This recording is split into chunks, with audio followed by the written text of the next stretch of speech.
the Star Chamber, Peter Hyams, and it's really quite a movie.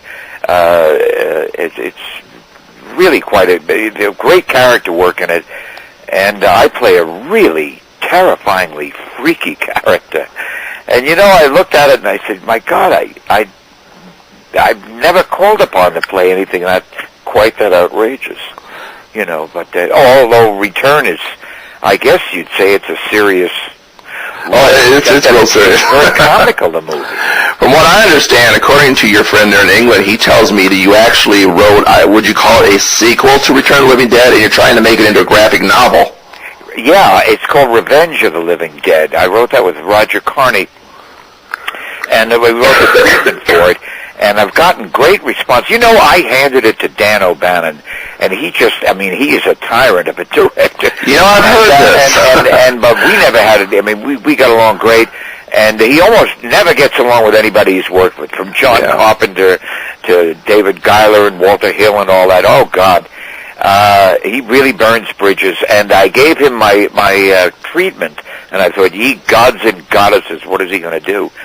But it was very much in the style. It wasn't really a sequel. It was a continuation. Were they both shot at that time? They could have been put together into a 3-hour spectacular gore fest, but it never got done, and it's way too late to do it. But yet, we thought, well, my gosh, a graphic novel wherein we would remain exactly the way we were then. Yeah. At the close of the one day. It's really... well, I'm sure it would have been better than those god-awful movies they've had recently the USA Network's been making. Hey, you know what? I had to audition for the second one, and I didn't get it. What? Really? Can you... But Tom Matthews and Jim Caron did a sequel, but it was like a remake.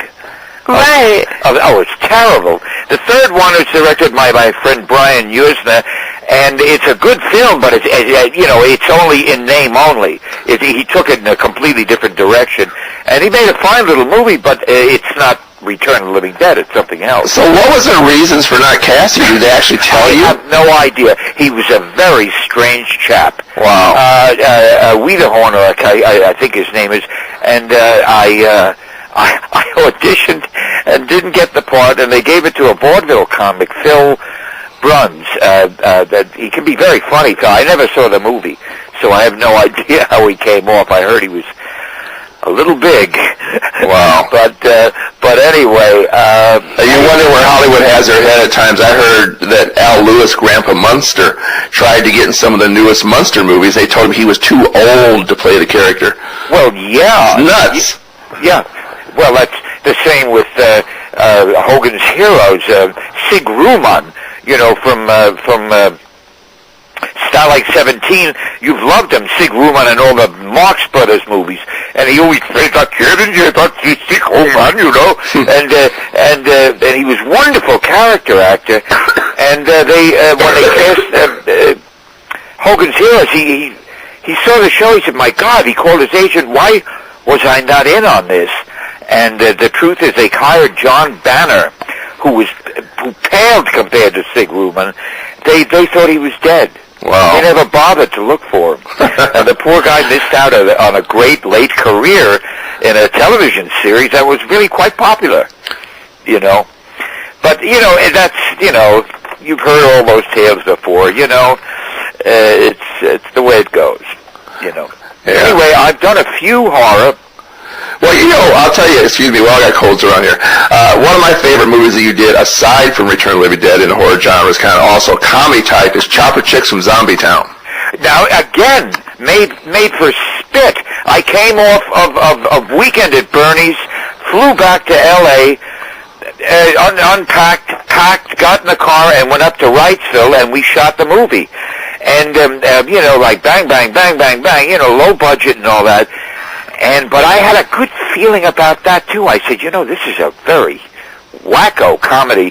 The original title was wonderful. Chrome Hearts was the original title. Really? Oh, yeah, but when Troma got it, it became Chopper Chicks. And on the cover, they've got Billy Bob Thornton, his head, and then... that was his first movie, wasn't it? And he was really actually quite good in the movie. He has a small part. and he's really quite good. But I mean, they're selling the movie as though this guy's starring in it. Yeah. By the way, I hadn't seen that movie until they called me in to do a rap on the making of it, which I don't think was ever used. And they gave me a copy of it, a new print. So I watched the movie, and it's a fun little movie. Sure is. I'm not blown away by my work, but I had a lot of fun. They asked me why did I want to do it. I said I got to torture a midget. What's the Bob motto, you know? And he was a wonderful